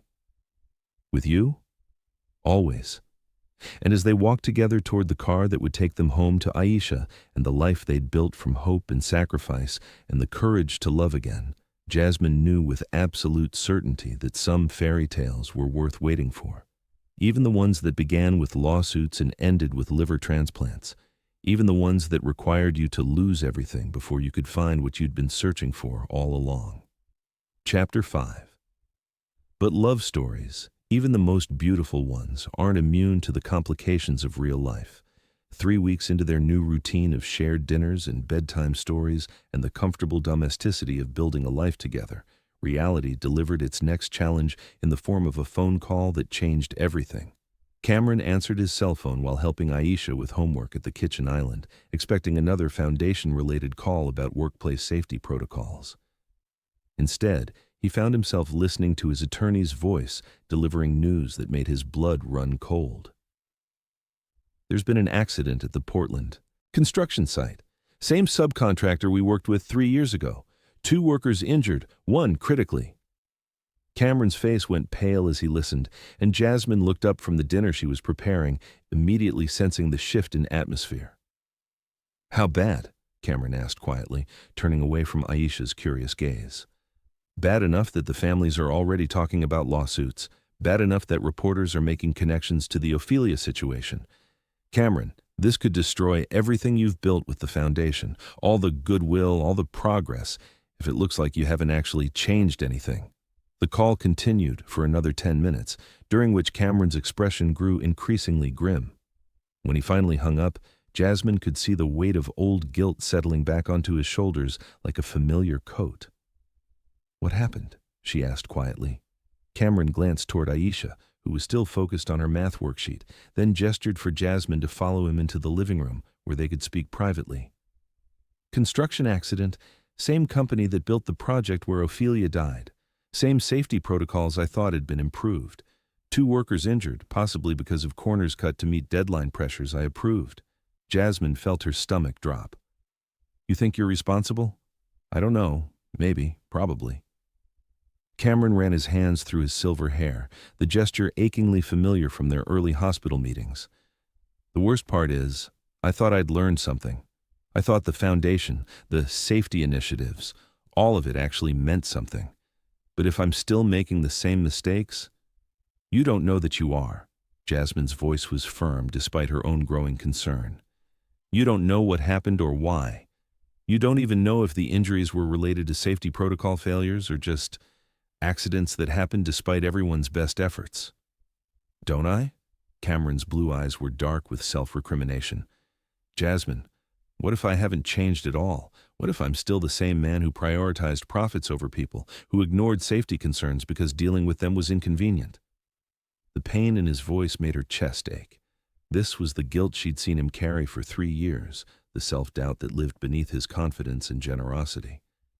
The man who ignored safety concerns wouldn't have donated part of his liver to save a stranger's child, she said quietly. The man who prioritized profits wouldn't have spent 3 years building a foundation dedicated to preventing workplace accidents. But what if none of that matters if I'm still making the same fundamental mistakes? Before Jasmine could respond, Aisha appeared in the living room doorway, her math homework forgotten. "Are you fighting?" she asked with the directness that only children possess. "Not fighting," Cameron said quickly, forcing his expression into something less tormented. "Just discussing some work problems." Aisha studied both adults with 8-year-old perceptiveness. "Is someone hurt?" Cameron hesitated, clearly torn between protecting her innocence and maintaining honesty. "Yes," he said finally. "Some workers were hurt at one of my construction sites. I'm trying to figure out if it was something I could have prevented." Aisha considered this information seriously. "Do you remember when I got hurt on the playground last month? When I fell off the monkey bars?" "Of course. Mama felt terrible because she wasn't watching me every second. But it wasn't her fault I fell. Sometimes bad things happen even when people are being careful. The simple wisdom hit both adults like a physical blow. Cameron knelt down to Aisha's level, his expression raw with emotion. What if it wasn't an accident, though? What if someone made a mistake that led to people getting hurt? Then they should try to fix it and make sure it doesn't happen again, Aisha replied without hesitation. But feeling bad forever doesn't help anybody. Cameron's eyes filled with tears as he pulled Aisha into a gentle hug. How did you get so wise? I had good teachers, she said matter-of-factly, wrapping her arms around his neck. And I know you're not a bad person, Mr. Cameron. Bad people don't give away parts of their bodies to save kids they barely know. That evening, after Aisha was asleep, Cameron and Jasmine sat on his balcony overlooking the city lights, each lost in their own thoughts about the day's revelations. I have to go to Portland, Cameron said finally. I have to see the site, talk to the workers, understand what went wrong. I know. Jasmine's voice was quiet, but steady. When? Tomorrow morning. The investigation team is meeting with the injured workers' families in the afternoon. Do you want company? Cameron turned to look at her, surprise flickering across his features. You'd come with me? Even though this could be messy? Even though it might dredge up all the worst parts of what happened 3 years ago? Especially because of that. Jasmine took his hand, their fingers intertwining with practiced ease. Cameron, I was there for Ophelia's death. I testified about the safety failures that led to it. If this new accident is related to similar problems, maybe my perspective could help. Or maybe it could make everything worse. If reporters connect you to both accidents, if they frame this as some sort of pattern, then we deal with it together. Her voice was firm with conviction. I'm not running from this, Cameron. We're partners now, remember, in everything. The flight to Portland the next morning was tense with unspoken fears and the weight of impending revelations. Cameron spent most of the journey reviewing safety reports and incident documentation, while Jasmine found herself thinking about the families who were currently sitting in hospital waiting rooms, experiencing the same terror and helplessness she'd felt during Aisha's crisis. The construction site was a study in controlled chaos, yellow police tape, investigators with clipboards, reporters held at bay by security personnel. Cameron moved through it all with grim efficiency, speaking to supervisors, examining the accident scene, asking the kind of detailed questions that revealed his genuine commitment to understanding what had gone wrong. What they discovered was both better and worse than either had anticipated. Better because the safety protocols Cameron had implemented were actually in place and functioning properly. The accident hadn't been caused by negligent cost-cutting or ignored safety warnings. Worse, because it had been caused by a single worker's decision to bypass established safety procedures to save time, resulting in a scaffolding collapse that injured 2 of his colleagues. So it wasn't the same kind of systemic failure that killed Ophelia, Jasmine said as they stood at the accident site, trying to process the complex emotions of relief and ongoing guilt. No, but does that matter? Cameron's voice was hollow. People are still hurt, families are still devastated, and it happened on a project I'm responsible for. It matters because it means you have learned, you have changed, you are making a difference. Jasmine turned to face him fully. Cameron, you can't control every individual decision made by every worker on every site. You can only control the systems and training and safety protocols you put in place, and those systems worked. They would have prevented this accident if they'd been followed. Tell that to the families. The meeting with the injured workers' families was heartbreaking in its familiarity. Jasmine sat beside Cameron as he listened to angry wives and frightened children, as he absorbed blame and accusation with the same stoic acceptance she remembered from the courthouse 3 years ago. You people are all the same, one of the wives said, tears streaming down her face. All your safety initiatives and fancy protocols mean nothing when my husband is lying in a hospital bed with a broken back. You're right, Cameron said quietly, and I'm sorry. Sorrier than you can possibly know. Sorry doesn't pay medical bills. No, it doesn't, but I hope this will help. Cameron slid a check across the conference table, an amount large enough to make several family members gasp audibly. This covers all medical expenses, lost wages, and additional compensation for pain and suffering. No lawyers, no lawsuits, no drawn-out legal battles. just immediate help when you need it most. The gesture was generous beyond expectation, but Jasmine could see it wasn't enough to ease the guilt weighing on Cameron's shoulders. Nothing would ever be enough as long as he held himself personally responsible for every accident that occurred anywhere in his business empire. On the flight home, they sat in silence for the first hour, each processing the day's events in their own way. Finally, Jasmine reached across the airplane aisle to take Cameron's hand. "You can't save everyone," she said quietly.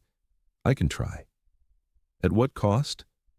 "Cameron, I watched you today. I saw how you took responsibility for something that wasn't your fault, how you absorbed blame that belonged to someone else's poor decision. Is this how you're going to live the rest of your life? Carrying guilt for every accident, every injury, every tragedy that touches your business in any way? If that's what it takes, what about us?" The question interrupted his martyrdom complex with surgical precision. "What about Aisha? What about the life we're trying to build together? Are you going to sacrifice all of that on the altar of guilt that doesn't even belong to you?" Cameron's hand tightened around hers, but he didn't answer immediately. "I love your sense of responsibility," Jasmine continued. "I love that you care about worker safety, that you've dedicated your life to preventing accidents like the one that killed Ophelia. But I won't watch you destroy yourself trying to control things that are fundamentally beyond anyone's control." "So what are you suggesting?" "I'm suggesting that you honor Ophelia's memory by living fully, not by dying slowly under the weight of misplaced guilt.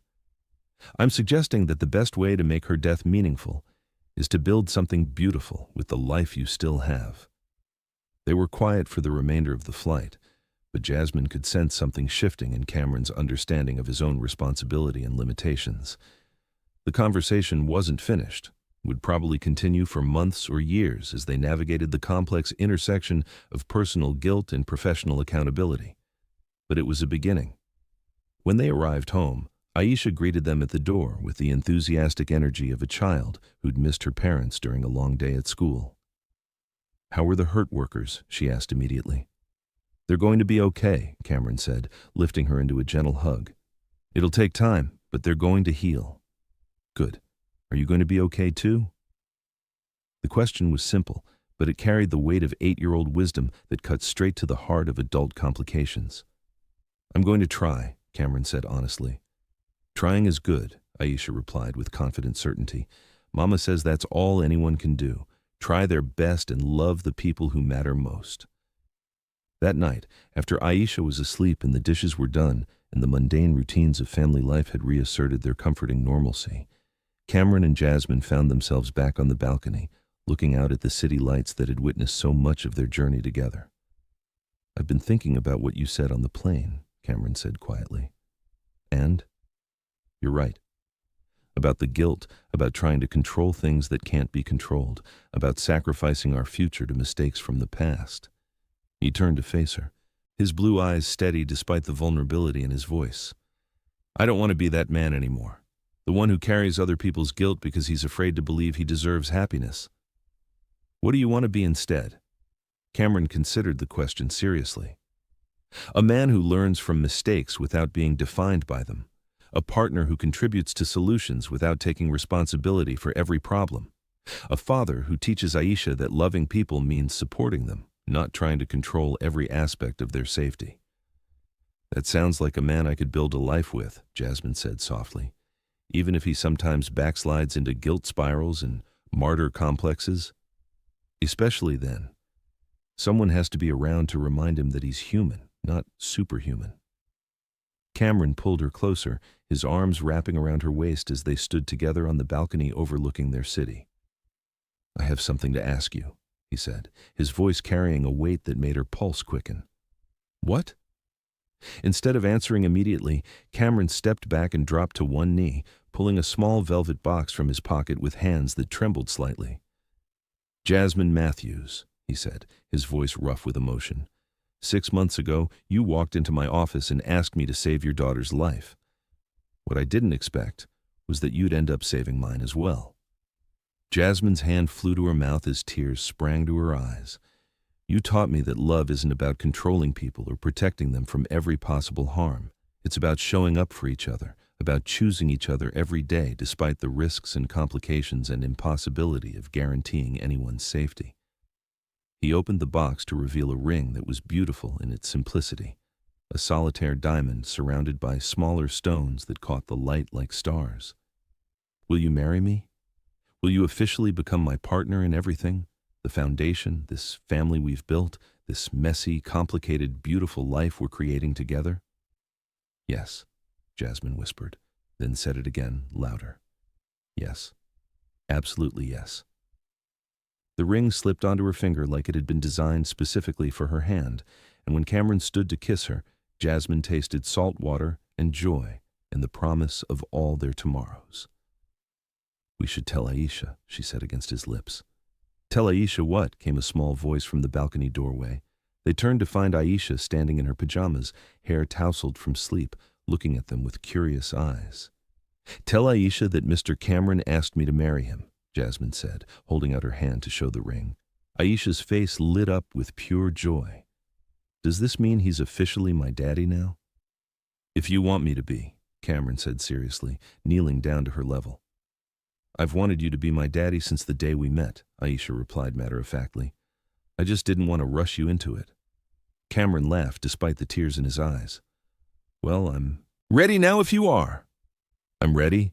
Aisha threw her arms around his neck with 8-year-old enthusiasm. Can I help plan the wedding? You can be the wedding planner if you want, Jasmine said, joining their embrace on the balcony floor. And there they sat, a billionaire, a single mother, and a little girl who'd needed a liver transplant, holding each other under the stars and planning a future that 6 months ago would have been impossible to imagine. Love, Jasmine realized, really was magic. Not the kind from fairy tales or children's books, but the kind that transformed lawsuits into partnerships, strangers into family, and guilt into purpose. The kind that required courage and sacrifice and the willingness to believe that some connections were strong enough to survive anything.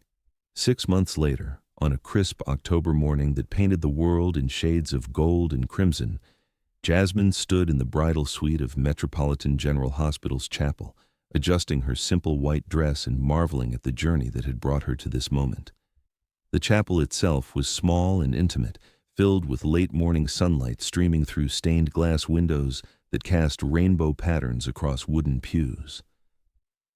It wasn't the grand cathedral wedding some little girls dreamed of, but it was perfect for their story, a place where healing and hope intersected, where medical miracles happened daily, where their own impossible love had first taken root.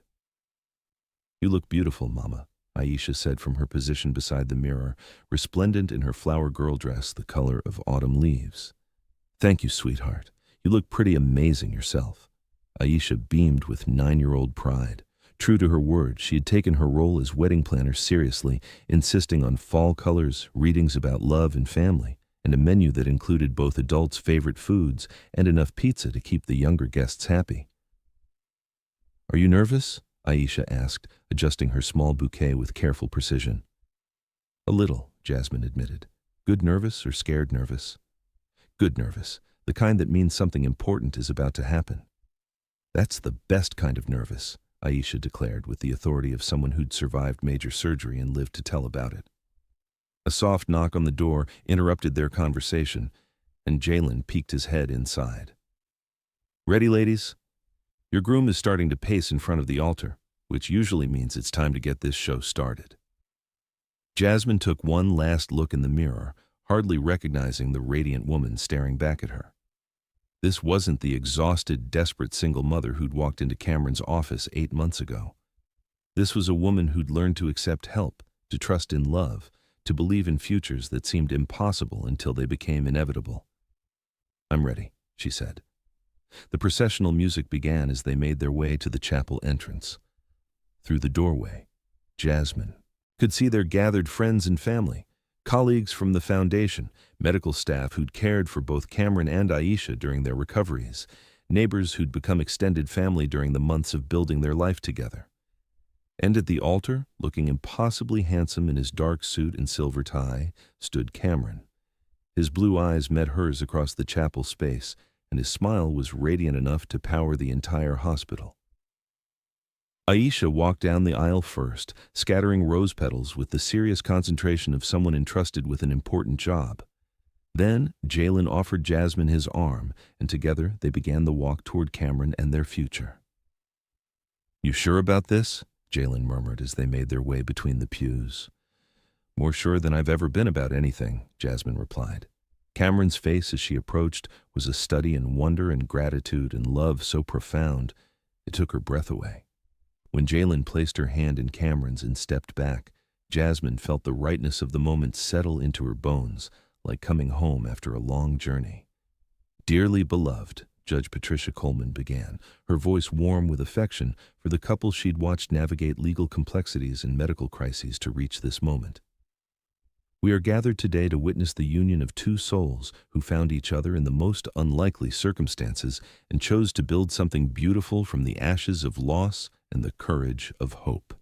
The ceremony was simple but profound, filled with personal vows that acknowledged their unconventional beginning and their commitment to the family they'd chosen to create together. "Jasmine," Cameron said when it was his turn to speak, his voice steady despite the emotion shining in his eyes. 8 months ago, you walked into my office asking me to save your daughter's life. What you actually did was save mine. You taught me that love isn't about protecting people from every possible harm. It's about showing up for each other, choosing each other, building something together that's stronger than anything we could create alone." He paused, glancing toward Aisha, who was beaming from her position beside the altar. "You brought me not just a partner, but a daughter who teaches me daily about courage and wisdom and the kind of faith that moves mountains. I promise to love you both completely, to support your dreams, to share your burdens, and to never take for granted the miracle of this family we've built together." Jasmine's vows were equally heartfelt. "Cameron, you showed me that it's possible to love again after loss, to trust again after betrayal, to believe in futures that seem impossible until suddenly they're standing right in front of you. You didn't just save Aisha's life with your generosity, you showed us both what it means to be cherished, protected, and loved unconditionally." She looked down at Aisha, including her daughter in the sacred promises being made. "I promise to love you with the same fierce devotion you've shown us, to support the important work you do in Ophelia's memory, and to remind you daily that you deserve all the happiness this life has to offer." When Judge Coleman pronounced them husband and wife, Cameron's kiss was soft and reverent and full of promises about all their tomorrows. The chapel erupted in applause and cheers, but all Jasmine could hear was the sound of her own heart beating in perfect rhythm with his. "We did it," Cameron whispered against her lips. "We really did," she agreed. The reception was held in the hospital's community room, transformed for the occasion with flowers and fairy lights, and enough joy to make the institutional space feel like a palace. Jasmine danced with her new husband while Aisha spun in circles nearby, her laughter mixing with the music and the conversations of people celebrating love's triumph over impossible circumstances. "Any regrets?" Cameron asked as they swayed together on the makeshift dance floor. "Only that it took us 3 years to figure this out," Jasmine replied. "Maybe we needed those 3 years. Maybe we needed to go through everything we went through to be ready for this. Maybe." She looked around the room at their gathered friends and family, at Aisha dancing with Jalen, at Dr. Fujita laughing with Judge Coleman, at all the people who'd supported them through crisis and healing and the complicated work of building a family from scratch. "I just know I've never been happier than I am right now. Even happier than the day Aisha came home from the hospital. That was relief and gratitude and overwhelming thankfulness. This is joy, pure, uncomplicated joy." Cameron spun her gently, his eyes never leaving her face. "I love you, Mrs. Trenmore. I love you too, Mr. Trenmore." Later, as they prepared to leave for their honeymoon, a week in the mountains where they could simply be together without medical appointments or foundation business or any reminders of the crisis that had brought them together, Aisha pulled them aside for a private conversation. "I have something to tell you," she said with the seriousness of someone about to impart important information. "What's that, sweetheart?" Jasmine asked. "I think Daddy would be happy about this. My first daddy, I mean. I think he would like knowing that you found someone who loves us both as much as Cameron does." The observation, delivered with 9-year-old certainty, made both adults' eyes fill with tears. "I think he would too," Jasmine said softly. "And I think Ophelia would be happy too," Aisha continued. "I think she would like knowing that her death led to something good, that it brought us all together." Cameron knelt down to Aisha's level, his expression tender. "What makes you think that?"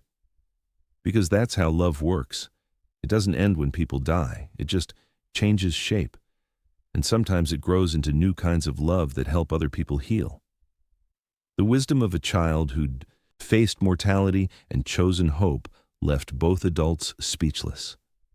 Cameron pulled Aisha into a fierce hug, while Jasmine marveled once again at the extraordinary person her daughter had become through their shared journey of loss and healing and choosing to love again. "Thank you," Cameron whispered to Aisha, "for teaching me what family really means." "Thank you for choosing us," Aisha replied simply. As they left the hospital together, husband, wife, and daughter, bound not by blood but by choice and circumstance, and the kind of love that transforms everything it touches, Jasmine felt the last piece of her carefully guarded heart finally click into place.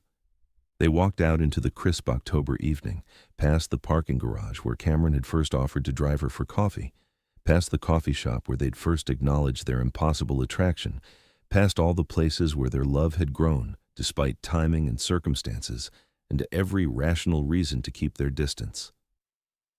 "No more hospitals for a while," Cameron said as they reached his car. "No more medical crises," Jasmine agreed. "No more impossible situations requiring miraculous solutions," Aisha added from the back seat. "Just family dinners and homework help and the boring, wonderful routine of people who love each other," Cameron said. "I can't wait," Jasmine replied. And as they drove home together, to the penthouse that had become their sanctuary, to the life they'd built from hope and sacrifice and the courage to believe in second chances, all three of them knew that some love stories are worth every obstacle, every complication, every moment of fear that leads to a lifetime of joy. Sometimes the people who challenge us most become the ones who complete us most. Sometimes our greatest blessings come disguised as our most difficult challenges. Sometimes the very circumstances that seem designed to destroy us actually deliver everything we didn't even know we were searching for. And sometimes, if we're very lucky and very brave, we get to build families not from biology or obligation, but from choice and love and the radical decision to trust that some connections are strong enough to survive anything life can throw at them. This was one of those times. This was their love story. And it was just the beginning. Have you ever found love in the most unexpected place? Has someone you once considered an adversary become precious to you? Share your stories of unexpected connections and second chances in the comments below. If this story of love conquering loss touched your heart, please give it a thumbs up and subscribe to Dear Love Diaries for more emotionally powerful stories. Your support helps me continue sharing tales that celebrate the resilience of the human heart. Tomorrow, we'll explore another story of impossible choices and unexpected love. Until then, remember that sometimes our greatest blessings come disguised as our most difficult challenges, and the most beautiful families are often the ones we choose rather than the ones we're given.